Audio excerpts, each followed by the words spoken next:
அன்பார்ந்த சகோதர சகோதரிகளே, உங்களுக்கும் உங்கள் குடும்பத்தில் உள்ள அனைவருக்கும் சமாதானம் உண்டாவதாக.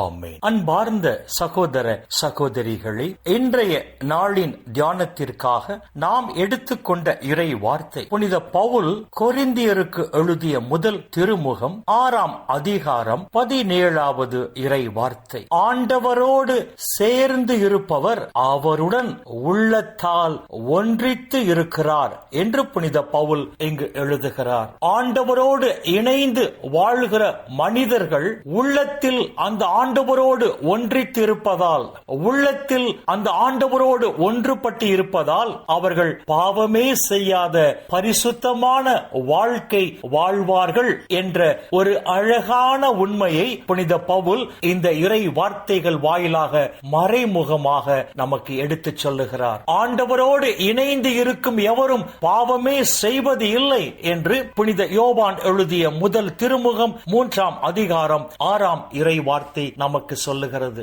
ஆண்டவர் இயேசுவோடு நாம் இணைந்து வாழும் போது நம் உள்ளம் ஆண்டவரின் உள்ளத்தோடு ஒன்றித்திருப்பதால், நம் உள்ளமும் ஆண்டவரின் உள்ளமும் ஒன்றுபட்டு இருப்பதால் இந்த உலகில் பாவமே இல்லாத ஒரு பரிசுத்தமான வாழ்க்கை நாம் வாழ்வோம். மாறாக ஆண்டவரோடு நாம் இணைந்து வாழாத போது நம் உள்ளமும் ஆண்டவரின் உள்ளமும் ஒன்றித்து இல்லாததால், நம் உள்ளம் ஆண்டவரின் உள்ளத்தோடு ஒன்றுபட்டு இல்லாததால் ஊனியல்பின் தன்மையில் நாம் கடவுளுக்கு விரோதமாக பாவம் செய்து வாழ்வோம் என்ற ஒரு அழகான உண்மையை புனித பவுல் இந்த இறை வார்த்தைகள் வாயிலாக தெளிவாக எடுத்துச் சொல்லுகிறார். தூய ஆவின் திரு பொழிவிற்கு முன்பாக ஆண்டவரோடு 3 ஆண்டு காலமாக வாழ்ந்த திரு தூதர்கள் ஆண்டவரோடு வாழ்ந்தார்கள். ஆனால் அவர்கள் ஆண்டவரோடு இணைந்து வாழவில்லை. அவர்கள் உள்ளமும் ஆண்டவரின் உள்ளமும் ஒன்றித்திருக்கவில்லை. எனவேதான் ஆண்டவரோடு வாழ்ந்த அந்த காலமெல்லாம் அவர்கள் பிறரை பார்த்து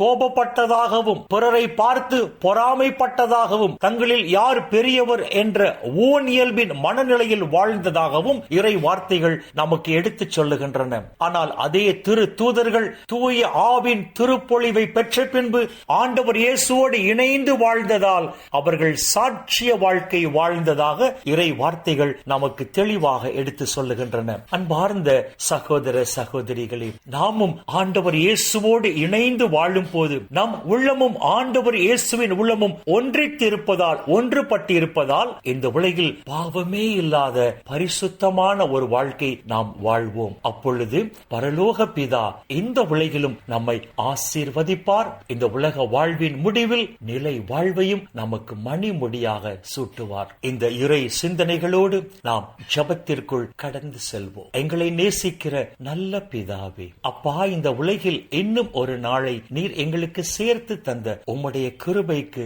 நன்றி சொல்லுகிறோம். ஆண்டவர் இயேசுவோடு இணைந்து வாழ்கிற வாழ்க்கைதான் ஆசீர் நிறைந்த வாழ்க்கை என்று உம்முடைய உயிருள்ள வார்த்தைகள் வாயிலாக எங்களுக்கு எடுத்துச் சொன்னீரே. அப்பா, உமக்கு நன்றி சொல்லுகிறோம். விண்ணக ராஜ்யத்தை சொந்தமாக்கிக் கொள்ள உம்மால் தேர்ந்து கொள்ளப்பட்டு பெயர் சொல்லி அழைக்க பெற்ற நாங்கள் வரப்போகிற நாட்களில் உம் திருமகன் ஆண்டவர் இயேசுவோடு இணைந்து நாங்கள் வாழும் போது, அப்பா, இந்த உலகிலும் தேவரீர் எங்களை ஆசீர்வதித்து இந்த உலக வாழ்வின் முடிவில் நிலை வாழ்வையும் எங்களுக்கு பரிசாக தருவீராக.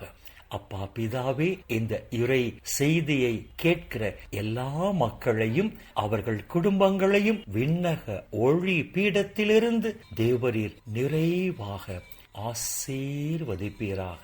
அப்பா, இந்த இறை செய்தியை கேட்கிற உம்முடைய பிள்ளைகள் உம்முடைய நிறைவான ஆசீரால் மன நிறைவோடு, மன மகிழ்ச்சியோடு, மன அமைதியோடு, நலமோடு வாழ கிருபை செய்வீராக.